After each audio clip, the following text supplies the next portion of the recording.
చెప్పండి. చెప్పాల్సింది నువ్వు.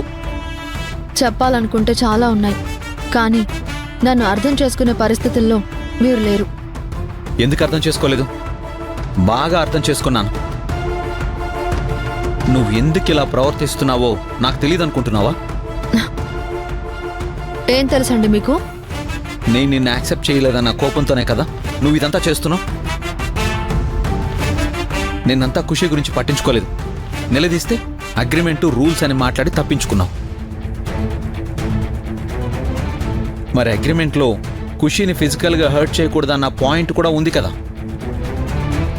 అది పాటించకుండా ఎందుకు ఖుషిని ఇబ్బంది పెడుతున్నావు? చూడండి సార్, నా ప్రవర్తనలో మార్పు వచ్చిందంటే ఒప్పుకుంటాను. నా మనస్తత్వంలో మార్పు వచ్చిందంటే మాత్రం నేను ఒప్పుకోను.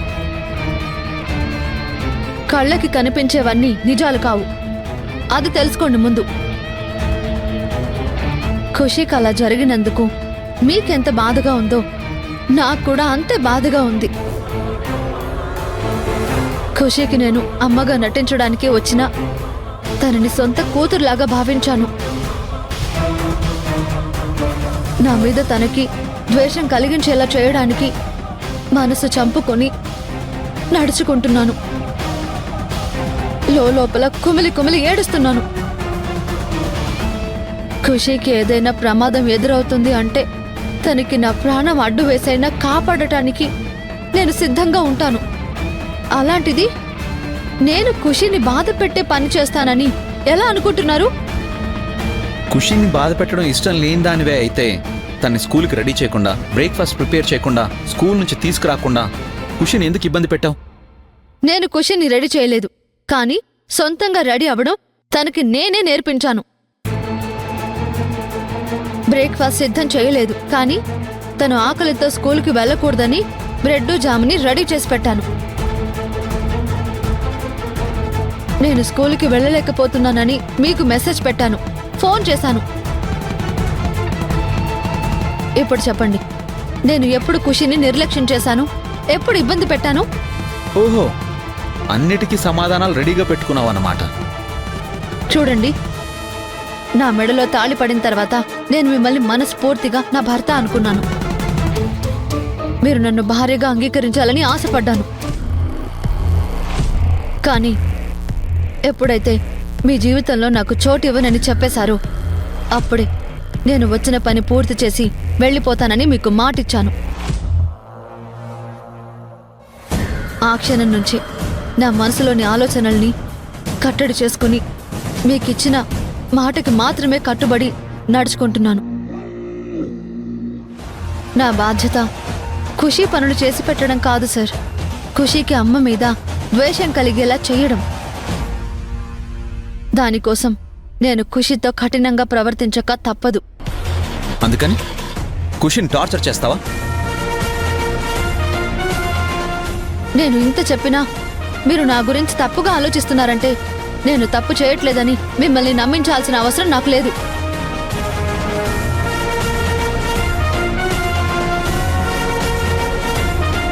మీరు నా గురించి ఏమనుకున్నా పర్వాలేదు.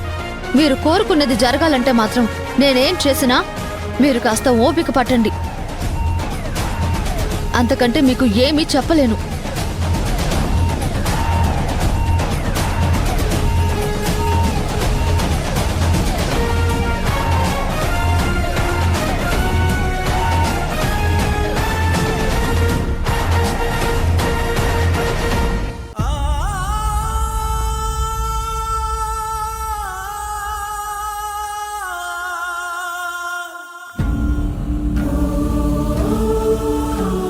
గాడ్, స్కిన్ ఎక్కువగా బర్న్ అవ్వలేదు.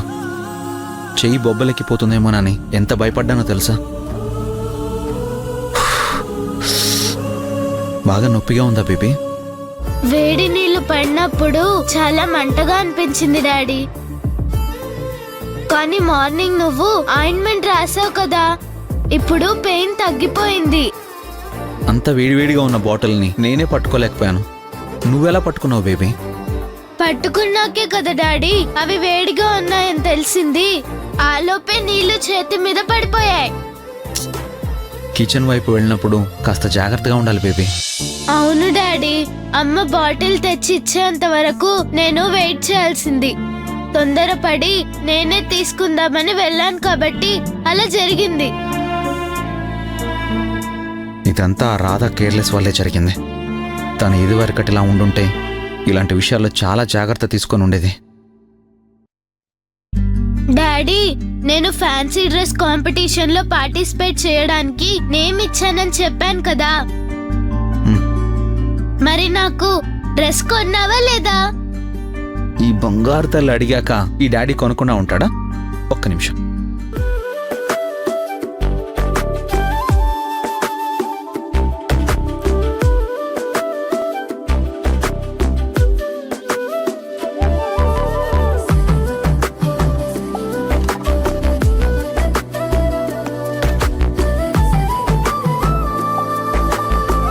ఇదిగో నువ్వు అడిగిన Jhansi Lakshmibai dress. Wow, super గా ఉంది డాడీ. మరి నువ్వు డైలాగ్స్ నేర్చుకున్నావా? నేర్చుకున్నాను డాడీ. అయితే ఒకసారి చెప్పు చూద్దాం. ఈ డ్రెస్ వేసుకొని వచ్చి చెప్తా. ఓకే.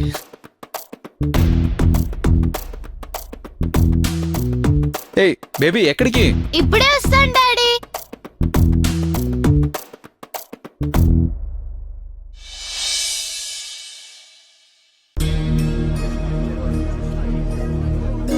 డాడీ,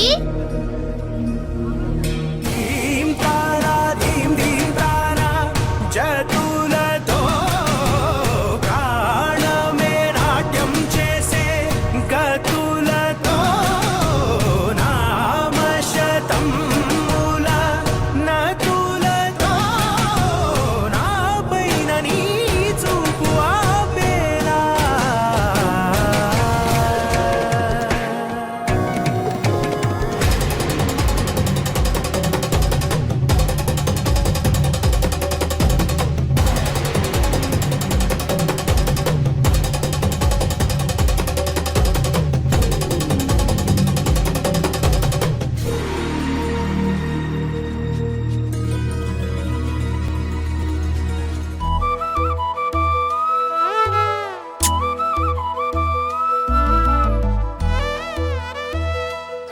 ఎంత ముద్దుగా ఉన్నావో తెలుసా? ఇంత బాగా ఎలా రెడీ అయ్యావు? ఎవరు హెల్ప్ చేశారు నీకు? అత్తానా? కాదు డాడీ, అమ్మ.